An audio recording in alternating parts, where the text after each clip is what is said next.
Baik, Assalamualaikum warahmatullahi wabarakatuh. Selamat pagi dan salam sejahtera bagi kita semua. Pertama-tama marilah kita panjatkan puji dan syukur kehadiran Allah Subhanahu wa taala karena atas rahmat dan karunia-Nya kita dapat berkumpul di presentasi kali ini dalam keadaan sehat dan walafiat. Perkenalkan, nama saya Zape selaku moderator yang memandu jalannya presentasi tugas kelompok kami dan teman-teman kita pada kesempatan kali ini.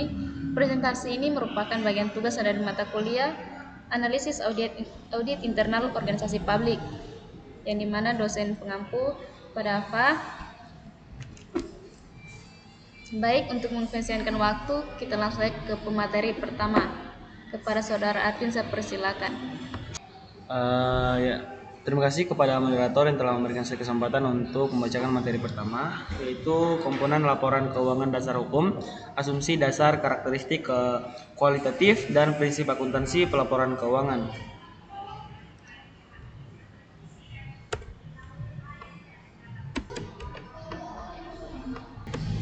Kenapa ini? Kenapa itu? Pendahuluan, mengapa laporan keuangan itu penting? Nah, pengambilan keputusan, laporan keuangan menyediakan informasi krusial bagi manajemen, investor, dan kreditor untuk membuat keputusan ekonomi yang tepat. Ada akuntabilitas, menunjukkan bagaimana sumber daya perusahaan telah digunakan dan pertanggungjawabkan kepada para pemangku kepentingan. Transparansi. Nah, transparansi ini mencerminkan kondisi finansial dan kinerja perusahaan secara jujur dan transparan.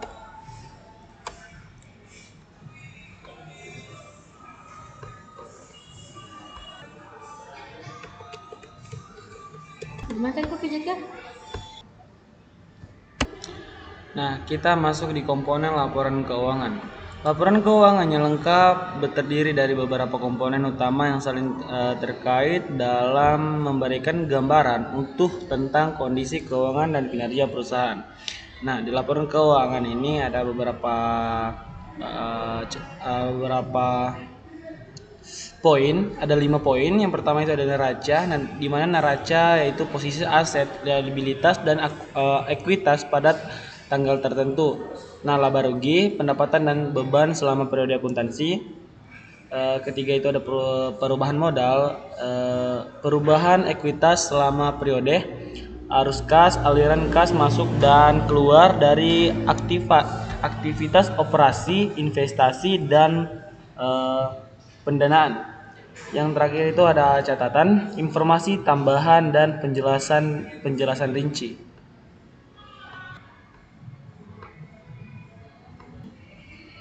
Kita masuk di dasar hukum pelaporan keuangan di Indonesia.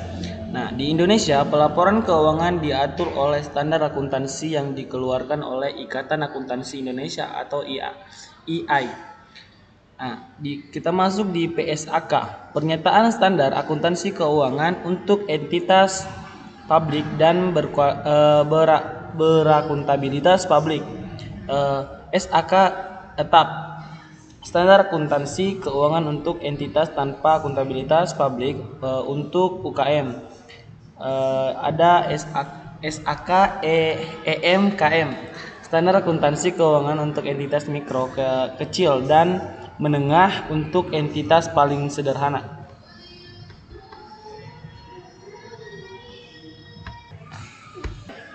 Kita masuk di asumsi dasar pelaporan keuangan. Asumsi-asumsi ini merupakan fondasi yang mendasari penyusunan laporan keuangan agar dapat memberikan informasi yang relevan dan terpercaya. Kelangsungan usaha, diasumsikan perusahaan akan beroperasi terus-menerus. Nah, kita masuk di periode akuntansi. Kegiatan ekonomi dibagi dalam periode waktu tertentu. Ada entitas ekonomi, bisnis terpisah dari pemiliknya. Ada akrual, transaksi dicatat saat terjadi, bukan saat kas diterima atau dibayar. Saya kembalikan kepada moderator. Baik, itulah tadi presentasi pemaparan materi dari pemateri 1. Saya akan lanjutkan ke pemateri kedua. Kepada pemateri kedua, saya persilakan. Karakteristik kualitatif laporan keuangan. Karakteristik ini membuat informasi dalam laporan keuangan berguna bagi pengambil keputusan. Relevansi mampu memengaruhi keputusan pengguna. Daya banding dapat dibandingkan antar periode dan entitas. Tepat waktu bersedia bagi pengambil keputusan saat dibutuhkan. Representasi tepat, bebas dari kesalahan dan bias. Variabilitas informasi dapat diverifikasi secara independen, dapat dipahami, jelas dan ringkas, mudah dimengerti. Prinsip akuntansi pelaporan keuangan. Prinsip-prinsip ini menjadi pedoman dalam mencatat, mengalasifikasi, dan melaporkan transaksi keuangan. Yang pertama, biaya historis. Hasil dicatat sebesar biaya perolehnya. Kedua, pengakuan pendapatan. Pendapatan diakui saat direalisasi atau dapat direalisasi. Yang ketiga, mempertemukan atau matching. Beban diakui pada periode yang sama dengan pendapatan terkait. Keempat, konsistensi. Metode akuntansi digunakan secara konsisten dari periode ke periode. Yang kelima, pengungkapan penuh. Semua informasi relevan disajikan dalam laporan keuangan.